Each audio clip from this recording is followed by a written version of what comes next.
Alright, our Bunga viewers, now welcome to another edition of Car Alert. We will bring a verified car gist, smart buying tips, and street tested safety across Nigeria and Obodo Africa. My name now Nife, the very tall man on the MIC.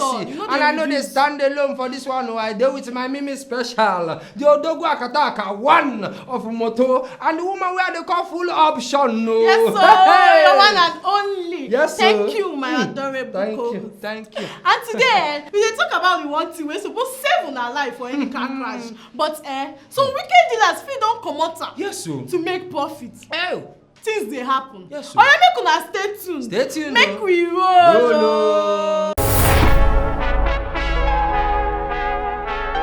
Alright, my people, now welcome to the segment who they call Auto News. Across Nigerian dealers, dealers and mechanics, they cunningly remove factory airbags from Tokumbo Moto.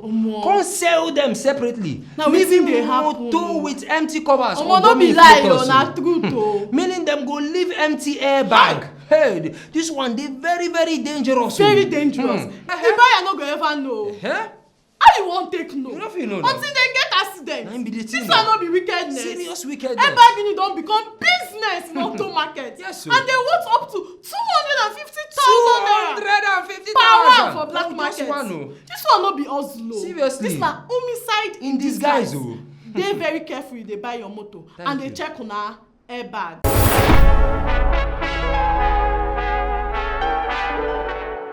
One client for Ikeja paid 9.8 million for one 2014 Toyota Camry.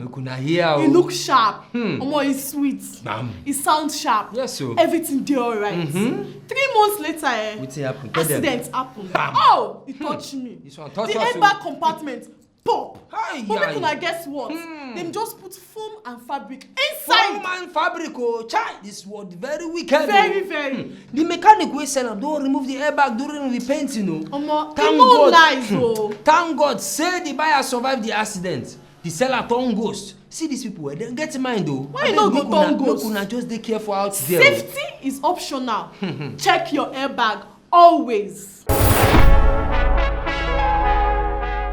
You get car where them don't remove airbags. Everything else look clean.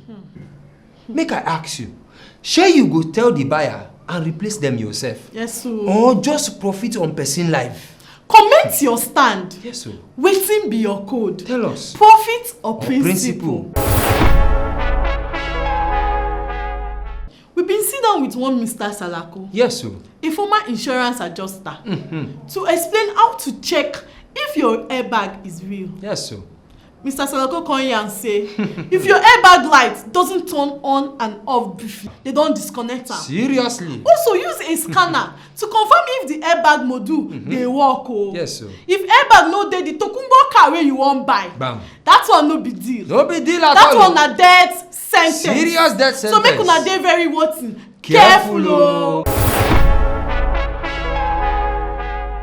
Alright, a massive shout out to Tony from Surulere. Hello, Blessing auto checks. Yes, and are they in worry? Your reports and feedback, they keep car alerts growing. Yes, so it is they sweet ride us. together. Una, thank you. Thank you very much. This na car alert. Yes, so. Principle over profit. Simple. Make your integrity be your life code. I beg you. If you get clean car to sell, make we be your shop lord. Yes, so. You get car care business. Yeah. Sponsor a segment. I beg now. Until we catch you now tomorrow. Yes, so. I beg remember, check the airbag before you check the price. Yes, so. Una bye bye yo. Bye bye yo.